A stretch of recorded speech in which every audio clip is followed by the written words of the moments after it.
Palembang pagi ini bersama narasumber yang akan membahas dan mengupas topik hangat yang tengah dibincangkan. Setiap hari pukul 8 waktu Indonesia Barat. Dengarkan hanya di Pro 1 RRI Palembang.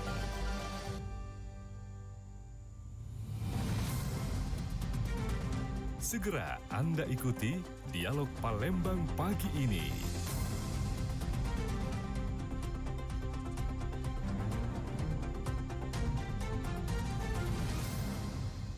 Pendengar, setiap tanggal 30 Oktober, Indonesia memperingati Hari Keuangan Nasional sebagai wujud penghormatan terhadap peran penting sektor keuangan nasional, maksud sektor keuangan dalam mengelola perekonomian negara.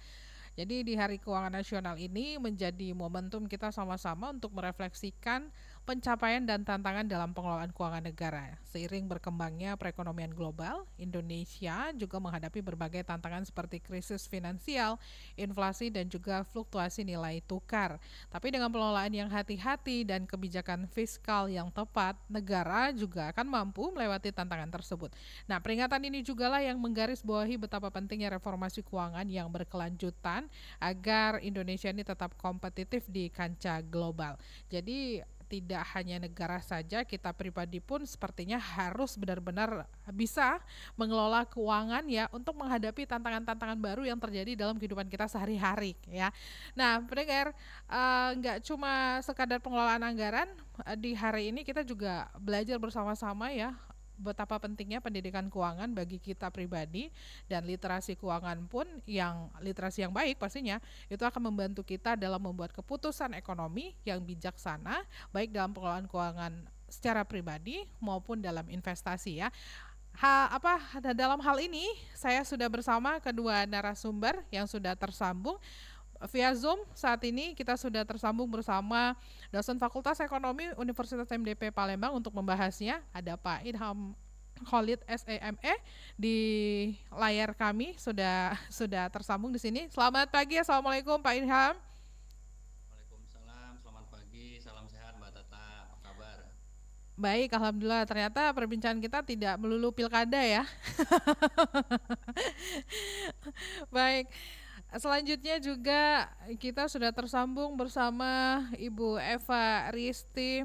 Ibu Eva Aristi ini Kepala Tim IKSP dan PSP PUR Bank Indonesia atau Kepala Tim Implementasi Kebijakan Sistem Pembayaran dan Implementasi Pengawasan Sistem Pembayaran Pengelolaan Uang Rupiah dari Bank Indonesia, Kantor Perwakilan Provinsi Sumatera Selatan. Ibu Eva, selamat pagi. Assalamualaikum warahmatullahi wabarakatuh. Selamat pagi Mbak Tata, apa kabarnya Mbak? Baik, alhamdulillah Bu Eva. Ini saya kali pertama nih akan berbincang-bincang bersama Bu Eva di kesempatan hari ini memperingati Hari Keuangan Nasional di tahun 2024 menuju ketahanan dan kemandirian finansial untuk Indonesia maju. Baik, kedua narasumber kami juga mengajak pendengar nantinya untuk bergabung bersama kami di 0711369977 atau Anda juga bisa langsung chat kami pendengar di aplikasi RRI Digital dan juga di WhatsApp 082179279090. Memperingati Hari Keuangan Nasional 2024 ini, apa yang kedua narasumber soroti atau yang menjadi catatan Anda berdua begitu ya Pak Idham dan juga Ibu Eva di peringatan Hari Keuangan Nasional 2024 ini? Saya ke Bu Eva dulu boleh ya Pak Idham? Ladies first ini sepertinya. Baik, silakan Bu Eva. Sorry Mbak Tata, tadi saya lagi ada dipanggil atasan. Gimana Mbak? Boleh diulang pertanyaannya? Iya, Hari Keuangan Nasional di tahun 2024 ini, apa yang menjadi catatan Bu Eva sendiri terkait dengan peringatan Hari Keuangan Nasional ini? Kalau dari saya sendiri sih Mbak, kita dari Bank Indonesia khususnya, kami ingin mengingatkan masyarakat lagi terkait dengan menjaga kerahasiaan data gitu ya. Karena yang kita lihat sekarang, yang kita dengar sekarang itu banyak isu-isu yang beredar tentang kejahatan cyber ya Mbak ya. Bahkan ada yang mengaku orang pajak, pegawai pajak, kemudian sampai masyarakat UMKM itu ludes uang di saldonya gitu. Nah ini yang perlu perhatian bersama ini Mbak. kemudian terkait pinjol, terkait judi online. Nah, ini juga tidak bisa salah satu instansi saja, tapi harus sama-sama bergerak. Mhm. Berarti lebih ke keamanan data tadi yang harus memang benar-benar masyarakat itu lebih peduli sekali dan lebih hati-hati begitu Bu Eva ya? Benar, karena first defense-nya itu adalah Mhm. diri kita sendiri. Iya. Lanjut saya ke Pak Idham nih. Pak Idham, apa yang menjadi catatan Anda Pak Idham terkait dengan Hari Keuangan Nasional 2024 ini menuju ketahanan dan kemandirian finansial ya untuk Indonesia maju? Silakan Pak.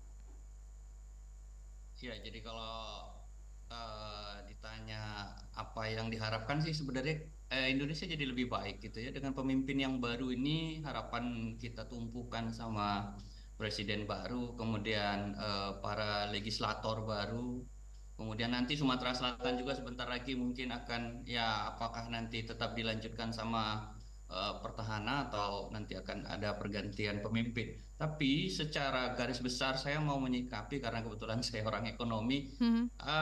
kondisi ekonomi secara keseluruhan. Jadi apa yang terjadi sekarang itu masyarakat ini kalau bahasa saya itu lagi suffering, Mhm. lagi agak menderita. Kenapa ini bisa kita katakan? Karena ada sekian juta masyarakat yang tadinya sudah masuk di kelas menengah, kemudian sekarang turun menjadi kelas yang rentan masuk kelompok miskin. Ini tentunya menjadi sebuah aware bagi pemerintah bagaimana menyikapi terutama kaitannya dengan kebijakan. Kita ketemu hari ini sama teman-teman BI yang ya salah satu juga saya rasa bagian dari pemerintah yang perlu memikirkan kira-kira regulasi-regulasi seperti apa yang terkait dengan pengaturan keuangan. Tadi kalau Mbak Eva bilang terkait dengan pinjol, judi online, kemudian kerahasiaan data, itu juga bagian dari permasalahan sebenarnya. Bagaimana sekarang pinjol itu bukan cuma orang-orang tua, tapi anak-anak mahasiswa banyak terjerat.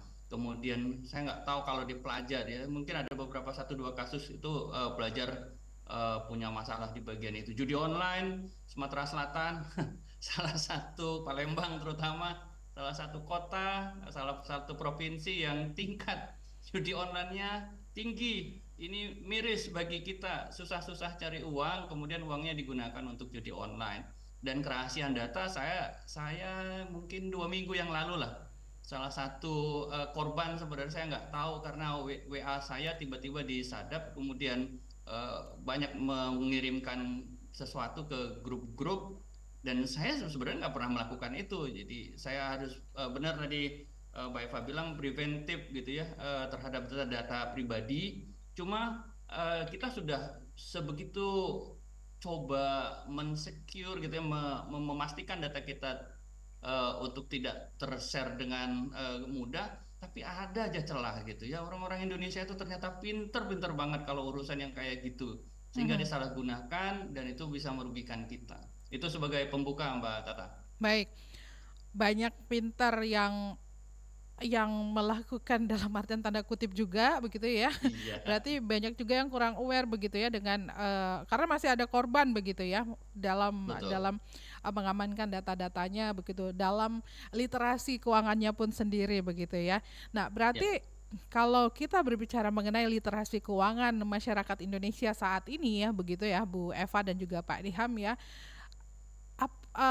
tantangan utamanya begitu di era saat ini itu sebenarnya apa begitu? Saya ke Bu Eva lagi nih. Bu Eva silakan. Iya, Mbak Tata. Kalau dari BI sendiri, Mbak, ini gini, Mbak ya. Kak, lihat dari pertanyaannya kita harus menyesuaikan dengan lingkup wewenang dan tugas instansi gitu ya. Baik. Nah, kalau dari BI kami terkait dengan stabilitas sistem keuangan ini kan kaitannya sama nilai tukar rupiah atau rupiah kita dibandingkan dengan mata uang asing saat ini itu dolar gitu ya. Nah, ini kalau diturunkan ke tupoksinya BI lebih ke inflasinya, Mbak. Nah, di inflasi ini kita berupaya untuk menjaga kestabilan harga-harga. Namun di sisi lain, inflasi ini juga harus dibarengi dengan pengelolaan keuangan masyarakat. Nah, disinilah ada irisannya ya dengan literasi keuangan. Nah, Mm-mm. kalau Mbak tanya tentang tantangan utama dalam literasi keuangan masyarakat, tentunya kalau dari Bank Indonesia sendiri kami keterbatasan dari sisi personil dan anggaran ya Mbak ya. Karena sebenarnya masalah keuangan ini bukan hanya di kota, tapi juga di daerah-daerah terpencil. Nah, hal ini masih harus eh, sebenarnya kalau dari sisi sinergi itu sudah ada TPAKD namanya. TPAKD ini diinisiasi oleh OJK, Tim Percepatan Akses Keuangan Daerah. Nah, di sini kita bersama-sama dengan instansi lain itu sudah bekerja sama sebenarnya dalam rangka meningkatkan literasi keuangan masyarakat. Nah, kalau dari Bank Indonesia sendiri itu udah berupaya dengan menelurkan program-programnya untuk UMKM, kemudian untuk desa-desa yang bisa jadi pilot projectnya, kemudian ada cluster-cluster. Nah, berarti tantangannya kalau menurut hemat saya di sini adalah perluasannya gitu, karena yang sudah dilakukan oleh OJK, Bank Indonesia dan pemerintah daerah serta akademisi itu ya, ternyata masih perlu diperluas lagi dan ditingkatkan lagi gitu, karena yang kami rasakan pada saat kami langsung bersentuhan dengan masyarakat itu adalah eh, mereka masih belum memanfaatkan gadget mereka dengan baik gitu. Padahal sebenarnya kayak UMKM itu kan sudah bisa disediakan oleh Bank Indonesia, itu namanya si Apik, Mm-mm. aplikasi untuk mengelola keuangan gitu, dan itu gratis. Tapi ternyata masyarakat kita ini gadget itu masih dipakai untuk yang sifatnya lebih ke apa ya, media sosial gitu ya, Entertain ya Mbak dan ya. tidak tidak belum merasakan atau belum memiliki eagerness untuk gimana ya, aku pengen tahu nih usahaku nih udah sampai keuntungannya berapa sih, kemudian bagaimana caraku untuk mengelola masuk dan keluar anggarannya. Nah, belum ada kesadarannya gitu. Nah, jadi Hmm. ini PR bersama yang menurut saya sangat besar ya, karena meningkatkan kesadaran itu kan nggak bisa 1-2 tahun, 1-2 program, tapi memang harus terus menerus dan berkelanjutan gitu. Baik. Pak Idham sendiri kalau bicara tentang tantangan utama tadi Mbak Eva juga sudah menjelaskan bahwa di lapangan kalau di Bank Indonesia sendiri ternyata uh, keterbatasan personel dan juga keuangan yang juga menjadi salah satu tantangan begitu ya. Silakan Pak. Ya, sebenarnya kan teman-teman BRI kan juga ya udah dirintis juga sih tadi TPAKD itu ya, percepatan akses keuangan daerah ya Mbak Eva ya. Jadi itu juga kan melibatkan banyak apa stakeholder yang bisa dimanfaatkan.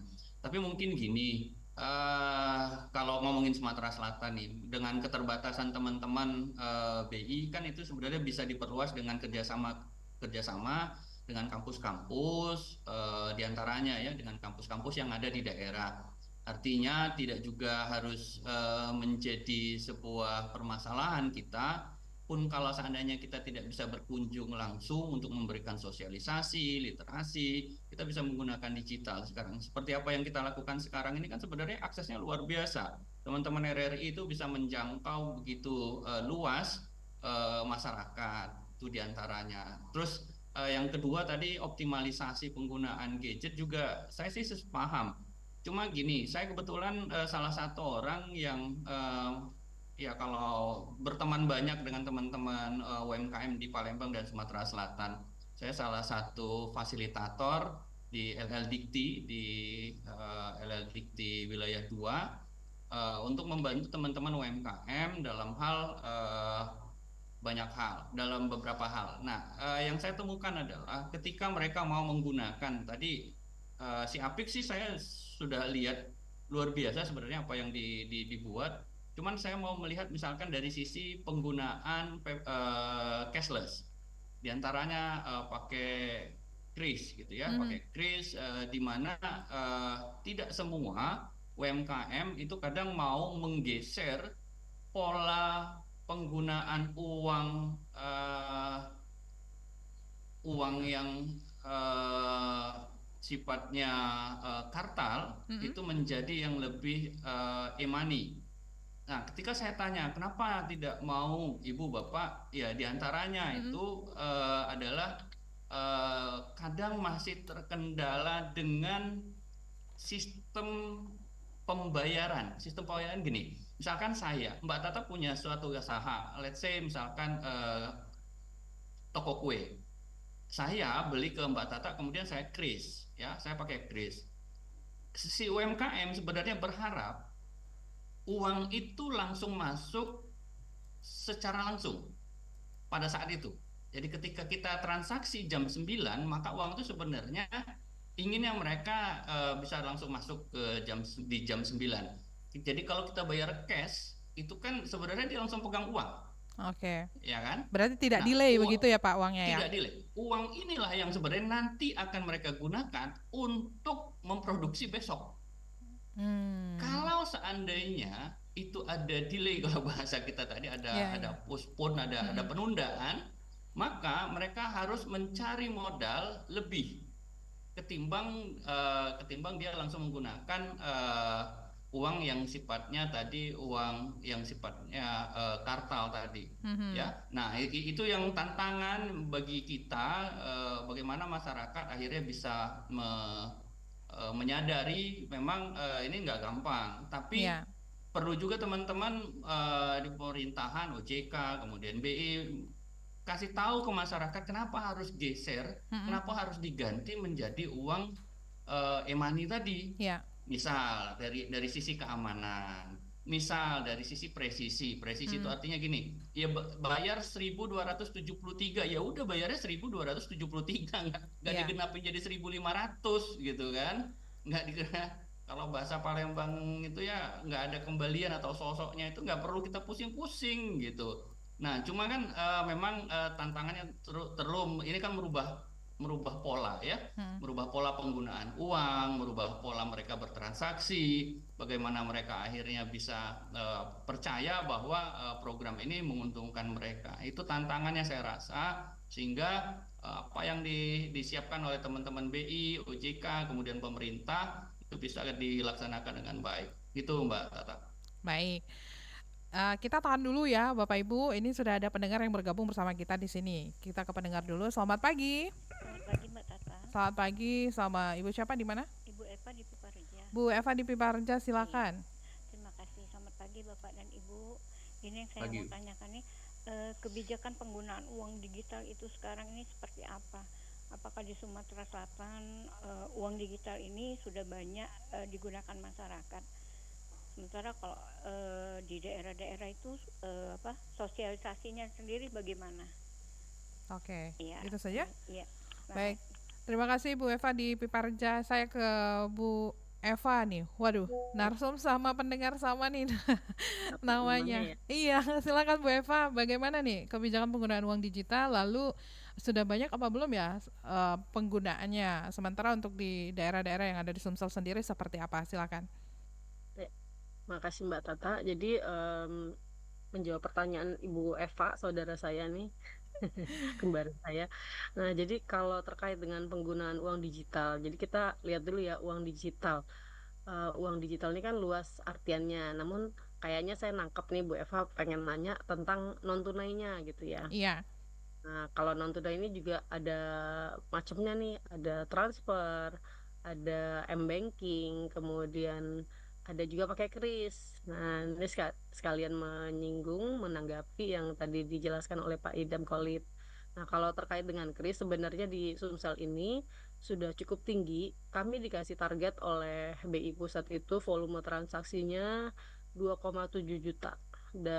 Transaksi kris, kemudian target pengguna barunya itu 75.000. Nah, per bulan September untuk volume transaksi itu udah tembus, udah melebihi target. Nah, ini berarti kita ngelihat bahwa wah ternyata Sumsel ini cukup antusias ya masyarakatnya menggunakan kris. Nah, kemudian terkait dengan user barunya ini yang masih PR buat kami karena itu baru tercapai 89% Mbak Tata dan Bu Eva. Jadi kami masih mau kumpul lagi nih, duduk lagi dengan bank-bank besar, kemudian dengan penyedia jasa besar yang kira-kira lebih banyak diminati oleh masyarakat Sumsel seperti Shopee, kemudian Dana, sama BPD lah ya, karena bank pembangunan. Itu kita mau sama-sama dorong, rencana mau ke 3 kabupaten, Prabu Muli, kemudian mau ke Linggau, dan mau ke Musi Banyu Asin nih, untuk kita melakukan gebiar kris atau gerakan bersama masyarakat akseptasi kris. Nah, Tapi kalau kita lihat lagi dari data, ini ternyata lebih dari 50% itu masih terjadi transaksinya itu di kota Palembang. Kami pernah ke Pagar Alam, pernah ke Musirawas, itu ternyata ada masalah sinyal juga di situ. Kemudian seperti yang dikatakan Pak Idam Khalid tadi, bahwa nggak masuk langsung uangnya hari itu. Nah, Mm-mm. itu ada beberapa alasan Pak Idam. Yang pertama, berbeda penerbit. Misalnya si merchantnya atau UMKM-nya memakai BPD, Ya. sedangkan konsumennya memakainya bank selain BPD gitu ya, atau dompet digital lain. Mm-mm. Nah, ini memang sistemnya itu masih harus H+1, Mbak. Kalau dia misalnya hari Jumat, malah masuknya bisa di hari Senin. Iya. Mm. Nah, itu yang menjadi tugas kita. Nah, ini sebenarnya Bank Indonesia nggak diam aja nih melihat ini. Kami juga terus melakukan perbaikan bersama dengan Asosiasi Sistem Pembayaran Mm-mm. Indonesia atau Mm-mm. ASPI. Nah, untuk memperbaiki tata kelolanya. Kalau kita lihat atau kita googling, ini sebenarnya dari KRIS kan sudah banyak perbaikan-perbaikan ya, Mbak ya. Iya. Orang KRIS sudah bisa tarik tunai di ATM, sudah bisa macam-macam lah ya, tanpa Mm-mm. perlu bawa eh, apapun gitu, kita Mm-mm. udah bisa nih langsung lewat HP aja gitu. Mm-mm. Nah, kemudian terkait dengan sosialisasi atau edukasi ke masyarakat, sebenarnya dari Bank Indonesia dan saya yakin OJK dan instansi lain itu sudah mengedepankan manfaat dan keunggulan kalau kita menggunakan non tunai atau kris, terhindar dari kejahatan, kemudian tidak perlu menyiapkan uang kembalian dan eh, banyak ya, dan kekinian gitu ya, karena Iya.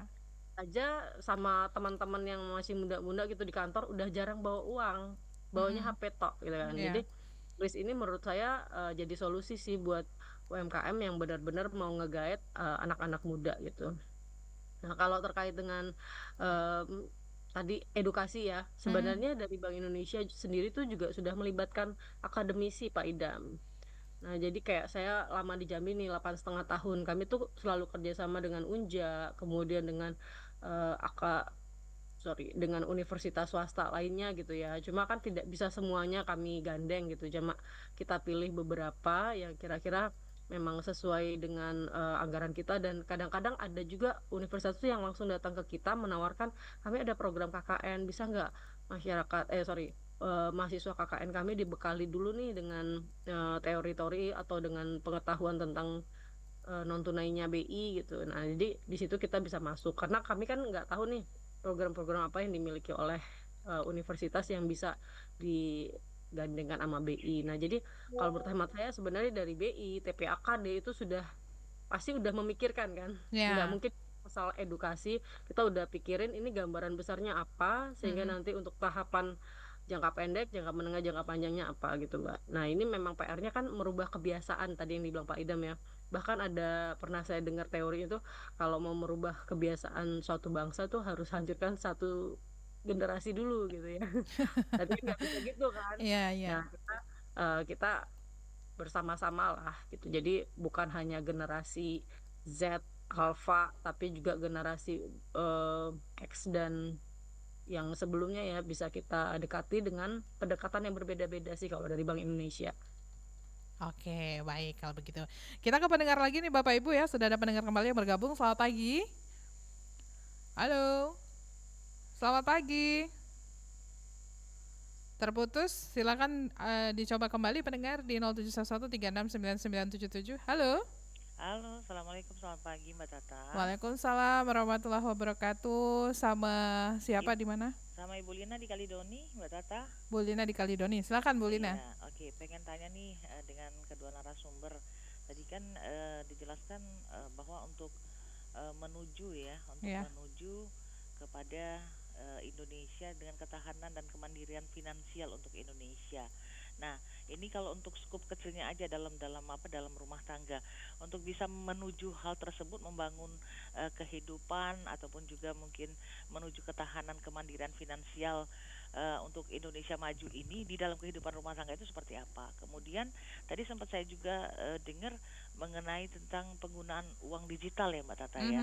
Nah, ini kira-kira tidak bahayakah penggunaan uang digital? Karena mungkin bagi sebagian masyarakat yang masih awam nih Mbak Tata, kayaknya itu kan masih dianggap apa ya? Dianggap masih sesuatu yang asing begitu ya. Baik. Nah, itu yang kita pertanyakan, kira-kira tidak bahayakah penggunaan uang digital tersebut? Kira-kira kalau seandainya terjadi sesuatu terhadap penggunaan atau penyalahgunaan terhadap uang digital tersebut, kira-kira pengaduan kita kemana begitu? Terima kasih Mbak Baik. Tata. Terima kasih Bu Lina sudah bergabung bersama kami. Ditahan dulu untuk pertanyaan Bu Lina. Kita ke pendengar selanjutnya kembali ya Bapak Ibu ya. Halo, selamat pagi. Selamat pagi Mbak Tata. Selamat pagi, sama siapa di mana Pak? Dengan Ahmad Irwan, Bandung Timur. Pak Ahmad Irwan di Bandung Timur, silakan Pak. Iya, selamat pagi Ibu Bapak narasumber yang saya hormati. Assalamualaikum. Pagi, Pak. Begini Pak, saya memang sangat awam di bidang di mana masalah keuangan atau perbankan, karena waktu sekolah juga saya paling tidak suka pelajaran dalam matematik itu kan, hanya sekedar bisa tidak diperdalam kan. Beginilah tentang masalah ini kan, tadi kan pinjaman OJK dan sebagainya itu kan. Di sini kan saya di sini Pak selaku ketua RW di lingkungan. Nah, banyak di antaranya kan ibu-ibu terutama yang ada istilah pinjaman mingguan. Nah, ada yang macamnya banyak, ada yang namanya PNM, MBK, Komido dan sebagainya itu kan. Saya sempat juga memberikan ilmu ke ibu, tapi balik ibu sok pinjam sama Pak RW. Coba kan seperti itu. Nah, ini sering jadi permasalahan. Ada yang mingguan, itu sejauh mana izin seperti itu? Karena bahkan menurut isu mungkin itu tidak akan bisa ditutup karena itu di atasnya orang yang kuat. Nah, di sini apa itu izin tidak Pak? Yang namanya yang itu sering terjadi kadang-kadang, tapi ibu-ibu yang terima, tapi bapak tidak. Nah, segini ada juga yang tidak mendapat izin dari suaminya juga, kadang bakal suami, sehingga terjadilah pemberontakan dalam suami istri gara-gara pinjaman yang tidak izin sama suami, itu yang dikatakan seperti mingguan. Itu sejauh mana izinnya Pak? Dari mana itu asalnya? Mohon dusan dari Bapak selaku atau Ibu selaku orang perbankan lah di sini ya. Terima kasih Bu. Assalamualaikum. Waalaikumsalam warahmatullahi wabarakatuh. Baik, terima kasih Pak Ahmad Irwan ya sudah bergabung bersama kami. Kita akan jawab pertanyaan Ibu Lina dulu nih di Kaledoni ya. Nah, mengatur dalam skup rumah tangga dulu nih seperti apa ya. Baik, nah terus nanti penggunaan uang digital. Nah, sebenarnya ini bahaya nggak sih? Maksudnya mungkin lebih ke plus minus atau ya kurang lebih seperti itulah ya. Mungkin bisa dijawab langsung nih sama kedua narasumber. Saya kemana dulu nih? Saya ke Bu Eva dulu saja ya, begitu ya Pak Idham ya. Silakan Bu Eva. Ternyata ini ya, fans-fansnya Mbak Tata nih banyak nih ya. Ini karena narasumbernya nih, fansnya narasumber nih. Baik, silakan. Oke Mbak, jadi kalau tadi Bu Lina nanya gimana ya mengelola ketahanan finansial dalam keluarga gitu ya. Nah, pertama itu kan ada pepatah ya, pepatah itu pasti ditelurkannya karena berdasarkan pengalaman dan kebijaksanaan orang-orang lama gitu ya. Jangan sampai besar daripada tiang gitu. Nah, berarti kan sebagai ibu rumah tangga kita harus tahu nih pemasukan kita berapa sehingga nanti pengeluarannya harus disesuaikan. Nah, itu Bu Lina, jadi kita harus sebagai ibu rumah tangga ya pintar-pintar kita lah bagaimana caranya gitu ya untuk menyesuaikan pengeluaran kita dengan pemasukan dalam keluarga. Nah, terus yang kedua adalah dari Bank Indonesia tuh kita ada pendampingan loh Mbak Tata kepada para ibu-ibu rumah tangga untuk mendapatkan penghasilan tambahan. Nah, ini mungkin bagi ibu-ibu rumah tangga yang tidak bekerja secara kantoran bisa mencari upaya ya untuk menambah penghasilan keluarga dengan cara misalnya jualan online kah, atau kemampuan atau keunikan apa sih yang dimiliki seorang ibu rumah tangganya yang bisa bernilai ekonomis. Nah, terus kalau untuk Pak siapa tadi Pak Irwan ya? Iya, Pak Ahmad Irwan di Bandung Timur. Ahmad Irwan ya. Nah, tadi ada pinjaman-pinjaman yang mingguan gitu. Nah, kalau itu asalnya dari PNM itu masih legal Pak Irwan. PNM itu memang ada program meminjamkan UMI ya kalau nggak salah, ultramikro. Nah, ultramikro ini pastinya ke ibu-ibu yang punya usaha sehingga punya kemampuan membayar gitu. Nah, ini kenapa mingguan? Karena penghasilan para ibu-ibu ini udah diperkirakan itu bisa ada mingguan. Kalau nanti dipungutnya bulanan, takutnya udah habis kepake. Jadi mereka pungutnya mingguan dan ini ilegal kok. Nah, kemudian ada juga nih kalau dari BUMN itu ada namanya kredit saya lupa Bina Lingkungan, Bina Lingkungan. Nah, Bina Lingkungan ini juga rate-nya sangat rendah, rate bunganya. Itu cuma kalau nggak salah tuh 3 atau sampai 6% per tahun. Nah, ini bisa dimanfaatkan bagi para pengusaha yang ultra mikro, di bawahnya mikro gitu loh.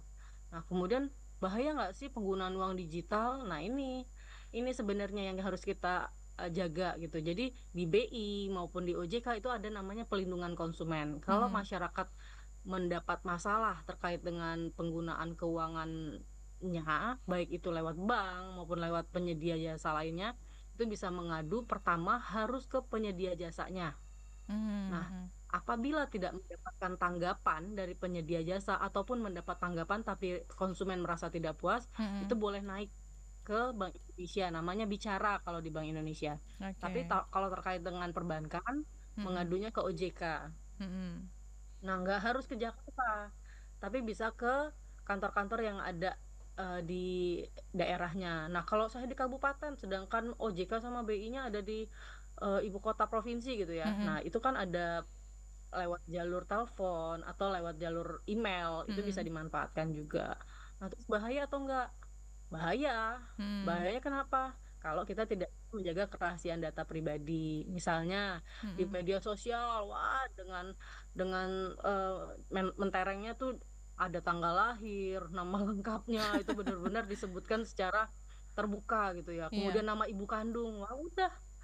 Kalau sudah ada nama ibu kandung, tanggal lahir, nama lengkap, alamat, udah kan bisa dimanfaatkan oleh oknum gitu ya, untuk datang ke banknya, sebutkan, apalagi kalau ada yang kasih misalnya foto KTP misalnya pernah disebar di medsos gitu. Nah, udah pasti akan ini ya. Terus nggak sungkan-sungkan nih kalau ada file-file dari yang ada tersebar di chat, di WA gitu, langsung klik, atau di email langsung diklik. Nah, itu kan itu yang sebenarnya pintu pertama itu adalah dari kita sendiri. Tadi memang Pak Idang Polit bilang kita sudah hati-hati kok, tapi tetap aja bisa. Ya berarti kita harus lebih hati-hati lagi, Pak. Sampai titik terakhir begitu ya, Mbak Eva. Nah, karena first defense-nya itu adalah diri kita sendiri, Mbak Tata. Pintu masuknya diri kita sendiri. Ya, itu aja Mbak Tata. Dan oh ya, kalau PIN itu jangan sampai nomor ini kita, tanggal lahir kita atau tanggal lahir keluarga, karena itu paling gampang. Terus jangan letakkan KTP bersama dengan kartu ATM-nya gitu. Apalagi kalau PIN-nya itu, karena ini pernah kejadian di salah satu konsumen kami, dia diletakkan bersama, terus diambil, terus dia pakai PIN-nya tanggal lahir, ya sudah habislah saldonya. Baik, Ya, Pak. itu aja. Thank you. Baik. Pak Idham, silakan. Ada yang mau ditambahkan? Ya, tadi sebenarnya relate ya apa yang ditanya Bu Eva sama Pak Irwan gitu ya. Ujung-ujungnya sih bagaimana mengelola keuangan keluarga ya. Jadi gini, tadi satu udah dibilang sama Bu Eva, jangan besar pasak daripada tiang. Kalau saya sih lebih pada bagaimana mengatur keuangan keluarga tuh memisahkan antara kebutuhan sama keinginan. Kalau bahasa Ibu Menteri Keuangan kita itu ya, kalau keinginannya itu ya nggak akan terbatas, tapi kalau kebutuhan tentunya kita akan ada batasnya. Itu yang saya ingat sekali pesan beliau kalau lagi kuliah umum. Saya suka nonton kuliah umumnya beliau. Nah, terus apa yang harus dilakukan? Satu, paling sederhana itu ibu-ibunya mungkin bikin anggaran dulu. Jadi kalau dapat duit nih dari suaminya, mungkin segera masukkan ke pos-pos tertentu. Jadi ya misalkan listrik untuk bayar sekolah anak, kemudian untuk nah sisanya itu baru biasanya ditabung. Tapi kalau saya lebih ekstrim lagi biasanya, saya tabungkan dulu, sisanya baru digunain. Jadi agak ekstrim.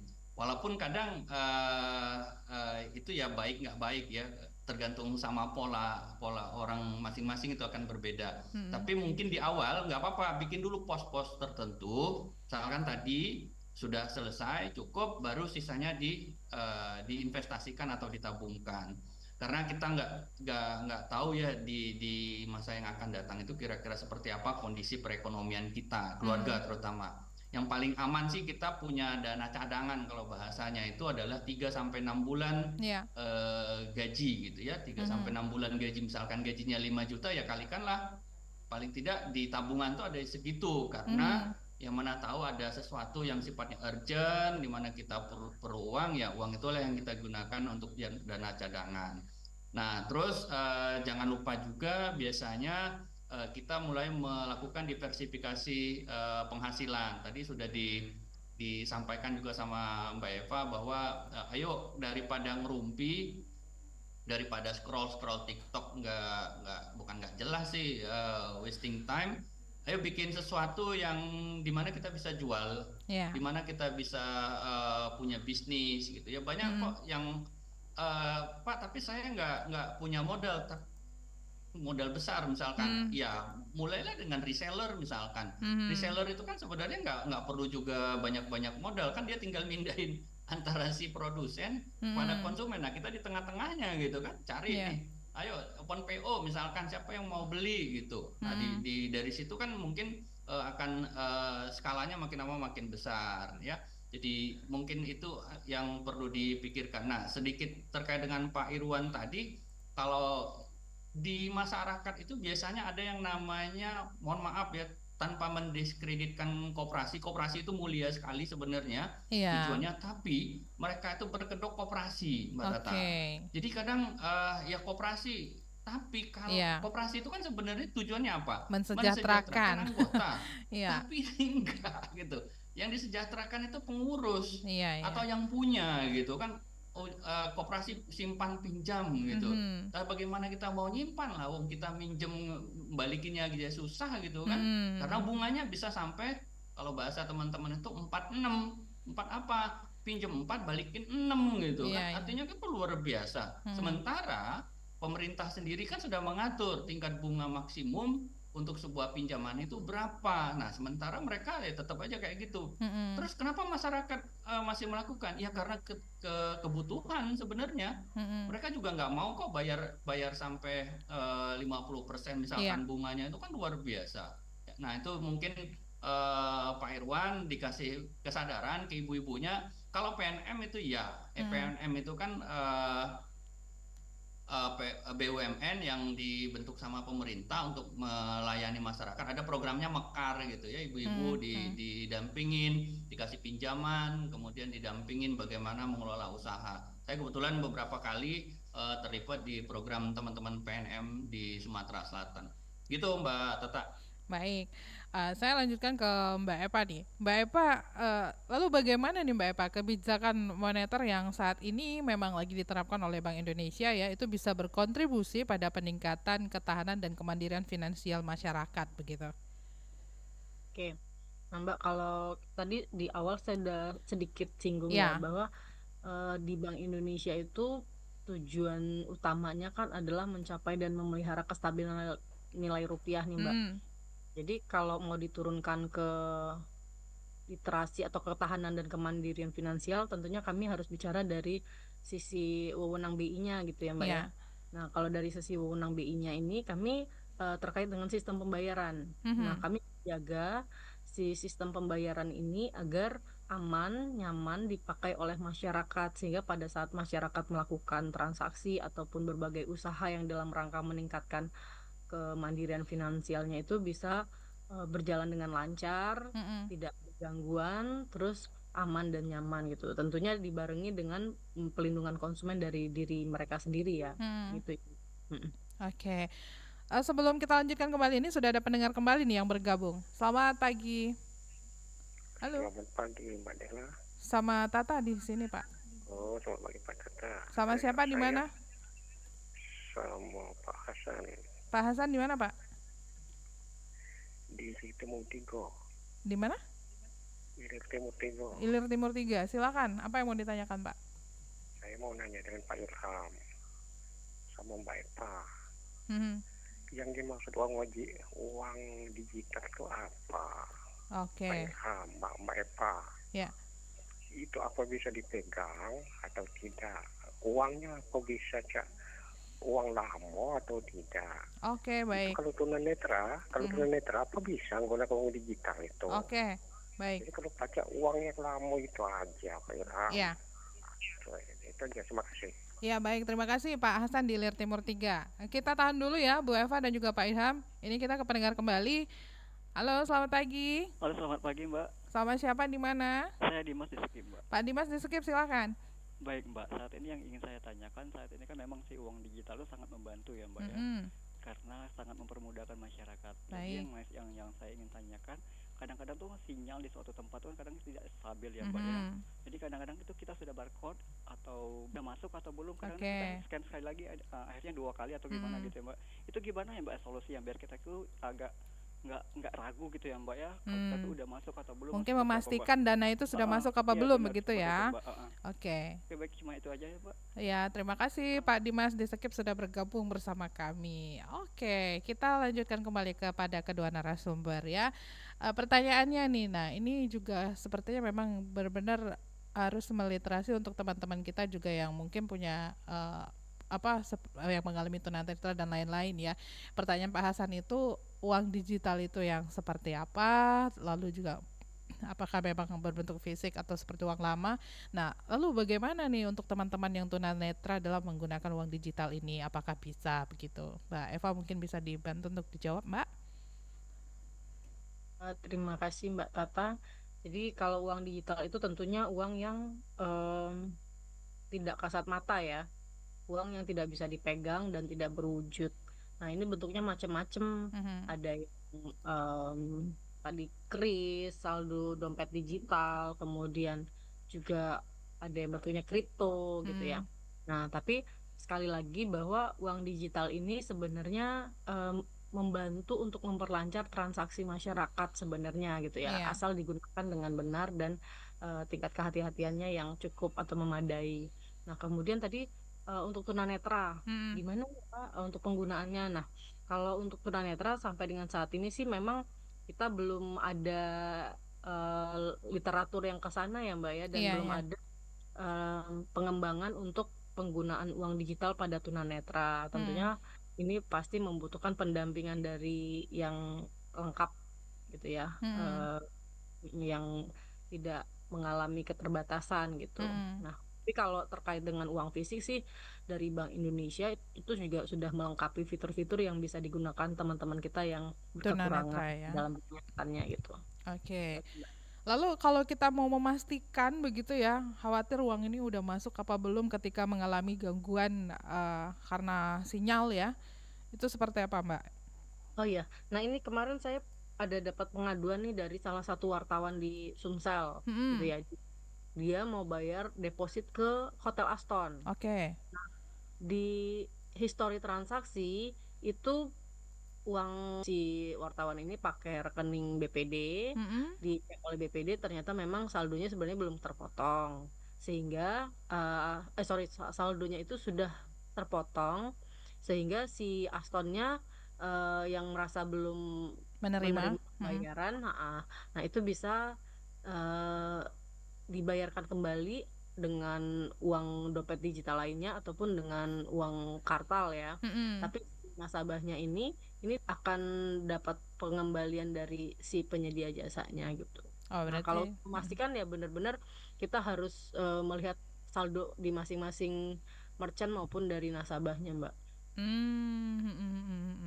Berarti memang balik ke penyedia jasanya seperti apa ya, bisa melakukan cross check di situ ya. Oke. Iya.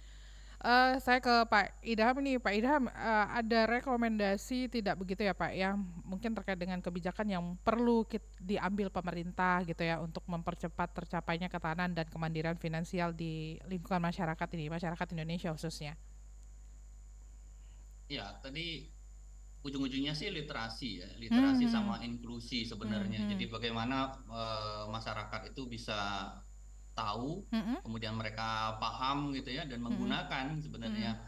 Jadi kalau cuman kita kasih tahu dan paham kemudian mereka nggak menggunakan juga nggak ngefek kalau anak-anak bilang gitu ya.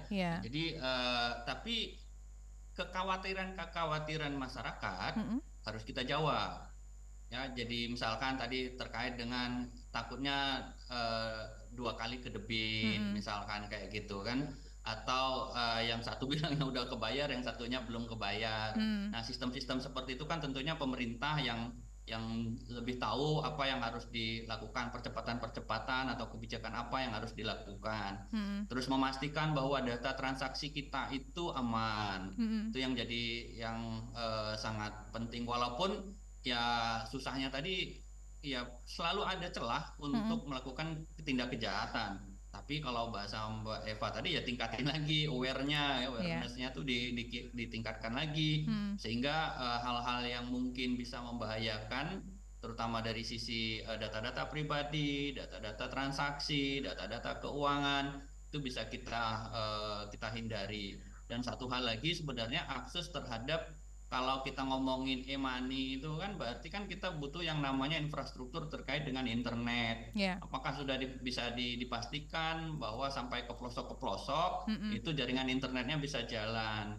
Ya kan, kalau saya kalau pergi ke daerah itu biasanya lebih prefer untuk bawa uang kartal gitu ya, daripada kita nanti susah. Dan ada sektor-sektor juga yang lain sebenarnya masih belum terjamah terkait dengan digitalisasi uang ini. Kalau di China itu ya Mbak Tata, semuanya itu udah cashless gitu.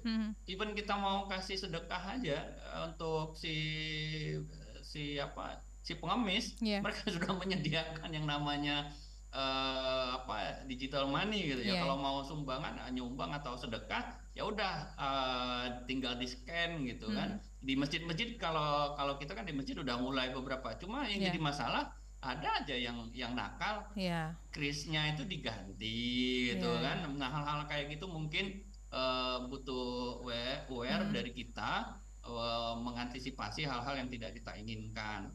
Nah, itu yang mungkin jadi catatan bagi teman-teman di pemerintah, yang mudah-mudahan lah dengan sistem keuangan yang baik, terdigitalisasi, pencetakan uang kartal itu kan mahal tuh, banyak. Mungkin Mbak Eva mungkin lebih tahu angkanya 3,5 triliun untuk mencetak uang gitu kan. Sayang rasanya uang kemudian, dan kita kadang nggak aware dengan uang. Coba bayangin Mbak Eva, kadang Mbak Tata, kadang uang itu kita lipat, kita tulis, kita ya sampai kadang kecuci gitu ya, sehingga uang itu gampang rusak. Dan apa yang harus dilakukan? Pemerintah harus cetak ulang. Ya kan, BI itu biasanya mereka mensortir tuh uang mana yang masih layak edar, mana yang nggak boleh lagi edar gitu kan. Ada yang somplak atau robek dan yang lain. Nah, itu kan jadi PR kita tuh kalau seandainya kita menggunakan uang kartal. Tapi kalau dalam bentuk uang digital, nggak perlu lagi tuh cetak banyak-banyak. Artinya kan pemerintah udah bisa berhemat sekian triliun, dan dananya bisa dialokasikan untuk ya tadi diantaranya edukasi gitu ya kepada masyarakat, sehingga jangkauannya jauh lebih masif, lebih jauh lagi kepada masyarakat. Itu Mbak Tata. Oke, seru ya ngomongin keuangan, walaupun memang wujud uangnya itu nggak terlihat di sini, Mbak Eva dan Pak Idham ya. Nah, tapi Pak Idham tadi kan sudah menyinggung kata-kata inklusi begitu ya. Nah, saat ini itu kan juga banyak fintech gitu ya yang beredar ya. Nah, peran dari mereka ini dalam meningkatkan akses dan literasi keuangan masyarakat, kalau Pak Idham sendiri melihatnya seperti apa, Pak? Iya, sebenarnya ini kan bagian dari kemudahan kita yang diberikan ya. Teknologi itu mempermudah, tapi saya 2 hari atau 3 hari yang lalu salah satu startup Investri kalau nggak salah, ternyata ujung-ujungnya juga ngemplangin duit masyarakat gitu ya. Padahal saya 3 atau 4 tahun yang lalu sebelum pandemi itu kan saya suka ikut forum-forum di mana mereka jadi pembicara. Itu luar biasa tuh janji-janjinya gitu ya, investasi sekian kemudian nanti bisa dibalikkan sekian banyak. Nah, cuma yang jadi masalah kan ini balik-balik ke masyarakat juga sih. Masyarakat Indonesia ini umumnya mau cepat kaya tapi nggak mau kerja. Itu kan problem tuh. Sehingga apa? Mereka melakukan investasi-investasi yang sebenarnya dari OJK sendiri hampir setiap bulan itu mereka mengeluarkan perusahaan-perusahaan yang sebenarnya nggak, kalau bahasa kita tuh ya ilegal gitu ya, Nah, tapi masyarakat tetap aja tuh masih ada yang ketipu. Kalau kita lihat tuh di Palembang tuh ada yang buron sekian tahun yang lalu baru ketangkap tiba-tiba di Tokyo gitu kan. Investasi bodong ya, oke. Iya, itu kan investasi bodong juga, itu kan diantaranya. Jadi pemahaman masyarakat bahwa investasi itu menghasilkan iya, tapi dia butuh proses. Kalau investasinya terlalu membuai, misalkan investasinya bisa balik 100% dalam waktu beberapa bulan, insya Allah itu salah gitu. Insya Allah itu nggak akan benar gitu ya. Kalaupun mau ya ayo cari investasinya yang aman, legal, dan hasilnya itu juga nggak terlalu membuai kita gitu. Itu yang perlu dipahami sama masyarakat, Mbak Tata. Oke, baik ya. Nah, saya ke Mbak Eva kembali nih ya. Lalu Mbak Eva ya, sebenarnya Bank Indonesia sendiri menerapkan langkah-langkah seperti apa nih Mbak ya untuk memperkuat stabilitas sistem keuangan kita di tengah ketidakpastian ekonomi global ini? Thank you Mbak Tata pertanyaannya. Baru tadi saya siap-siap ini juga ya menjawab pertanyaan yang Mbak Tata sebelumnya. Yang mana tuh Mbak? Saking serunya. Boleh. Karena kalau fintech ini financial technology itu sebenarnya kalau terkait dengan sistem pembayaran harus berizinnya ke Bank Indonesia. Tapi kalau terkait investasi itu berizinnya ke OJK. Nah, sebenarnya kalau fintech ini manfaatnya sangat banyak loh Mbak. Karena dia juga bisa membantu masyarakat yang tidak dapat diakses oleh lembaga keuangan yang tradisional ya, seperti kayak perbankan gitu.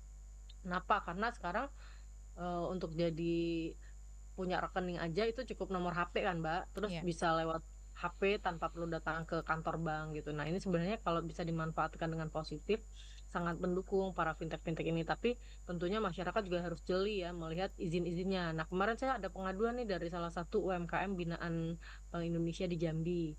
Dia mau pinjam uang tapi diminta untuk menyetorkan sejumlah uang dulu. Nah karena mungkin pada saat telepon itu ada pendekatan yang psikologis gitu ya, jadi ayo Pak ini ya. Terus dengan rayuan-rayuan gombalnya gitu, sehingga akhirnya si UMKM ini mau menyetorkan sejumlah uang Mbak. Dia mau pinjam uang tapi dia harus setor uang dulu. Nah karena mungkin di teleponnya ini karena terdesak, kemudian paksa-paksa dengan ayo Pak kalau enggak ini cuma waktunya sekian detik, sekian menit, kalau Bapak enggak setor maka kesempatannya hilang ya kayak gitu ya. Nah jadi ini si UMKM-nya akhirnya nangis-nangis nih ngadu gitu ya, tapi ya nggak bisa karena itu dilakukan dengan kesadaran sendiri. Nah itu ya nggak bisa dibantu. Jadi pada masyarakat nih hati-hati kalau itu dilakukan atas kesadaran sendiri, maka dari penyedia jasa tidak akan bisa menggantinya gitu. Nah kalau tadi terkait yang pertanyaan Mbak Tata berikutnya, Pak Aditya yang bisa dilakukan oleh Bank Indonesia terkait dengan apa tadi Mbak ya, stabilitas sistem keuangan ya? Iya. Kalau stabilitas sistem keuangan, di tengah ini ya gejolak global ya. Yang belum pasti ini ya. Iya, jadi sebenarnya ini juga tantangan banget bagi Bank Indonesia Mbak, karena Bank Indonesia itu dalam menetapkan kebijakan moneternya salah satu instrumennya adalah suku bunga acuan ya Mbak ya. Nah suku bunga acuan atau BI rate. Nah BI rate ini kami selalu mengacunya kepada suku bunganya The Fed, Bank Sentralnya Amerika. Nah Bank Sentral Amerika ini tentunya dia kan suka-suka dia nih ya kan, karena dia melihat nih ketahanan atau kemampuan dia. Nah jadi kita juga harus intip-intipan dengan suku bunganya si Bank Sentral Negara Amerika. Karena begitu Bank Sentral Negara Amerika menaikkan suku bunganya, itu para investor akan berbondong-bondong menanamkan uangnya ke sana. Dan dia akan tarik uangnya nih dari negara-negara berkembang yang tingkat suku bunganya tidak menjanjikan seperti The Fed.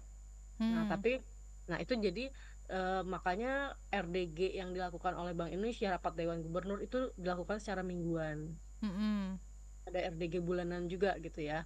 Nah ini sebenarnya untuk membahas isu-isu global geopolitik yang bisa berdampak kepada Bank Indonesia. Nah jadi kalau di BI itu kita ada kebijakannya sedot semprot gitu misalnya ya, untuk mempertahankan nilai rupiah kita itu di angka yang tetap aman, nyaman buat para pengusaha maupun bagi para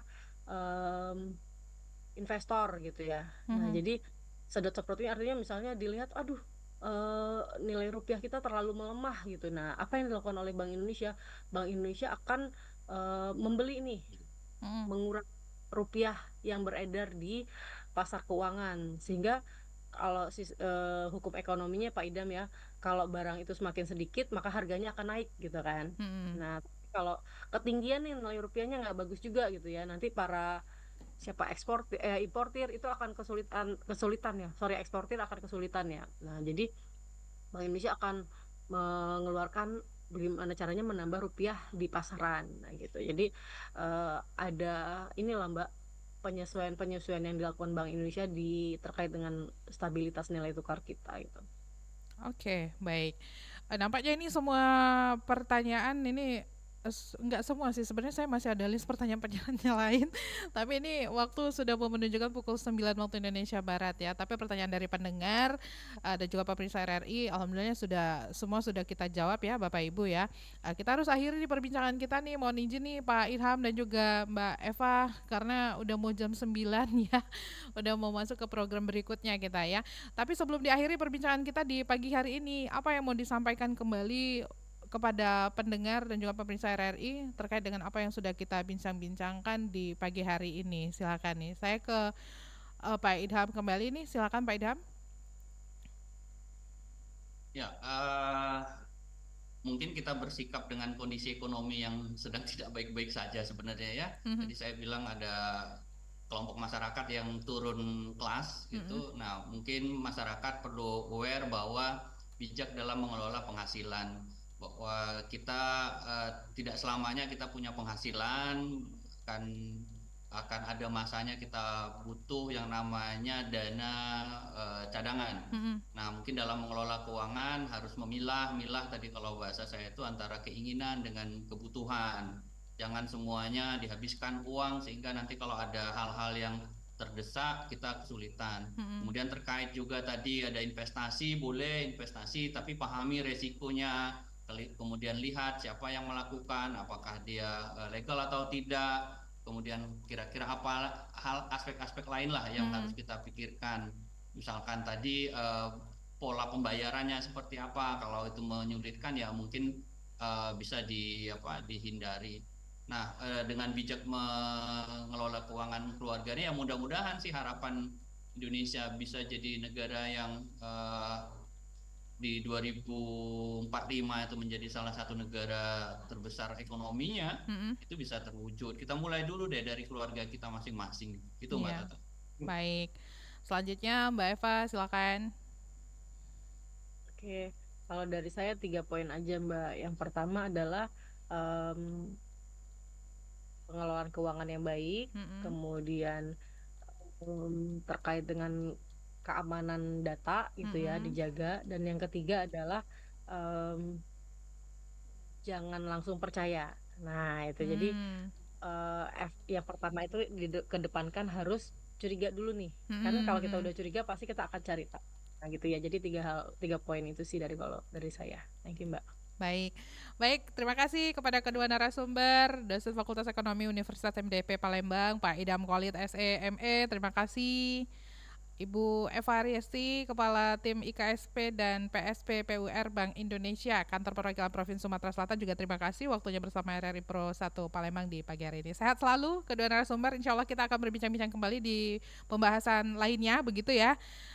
Mudah-mudahan di Hari Keuangan Nasional 2024 ini dengan perbincangan kita ini semakin banyak yang terliterasi juga dan semakin banyak yang bijak dalam mengelola keuangannya ya. Terima kasih sekali lagi Mbak Eva dan juga Pak Idham. Terima kasih Mbak Tata. Sampai jumpa. Sampai jumpa kembali. Selamat pagi. Baik pendengar, kita sudah berbincang-bincang bersama kedua narasumber di Hari Keuangan Nasional 2024 ini menuju ketahanan dan kemandirian finansial untuk Indonesia. Jadi momen di Hari Keuangan Nasional di tanggal 30 Oktober 2024 ini, di mana memang tonggak penting pengelolaan ekonomi Indonesia harus kita lakukan secara bersama-sama ya. Ini mengingatkan juga pentingnya akuntabilitas dan transparansi dalam mengelola keuangan ya. Jadi tadi sudah ditekankan juga bahwa pengelolaan secara pribadi, keluarga itu juga bisa membantu supaya pengelolaan negara ini juga bisa terkelola dengan baik begitu. Karena ini harus disoroti, penting sekali untuk kita semua dalam mengelola keuangan itu dengan bijak. Literasi keuangan juga membantu kita dalam membuat keputusan ekonomi yang bijaksana, baik dalam pengelolaan keuangan pribadi maupun dalam investasi yang tadi sudah kita bahas bersama-sama ya. Demikian Dialog Palembang pagi ini untuk edisi Rabu 30 Oktober 2024. Kami masih akan terus menemani Anda, tetaplah bersama kami di Pro 1 Palembang, kanal informasi dan inspirasi.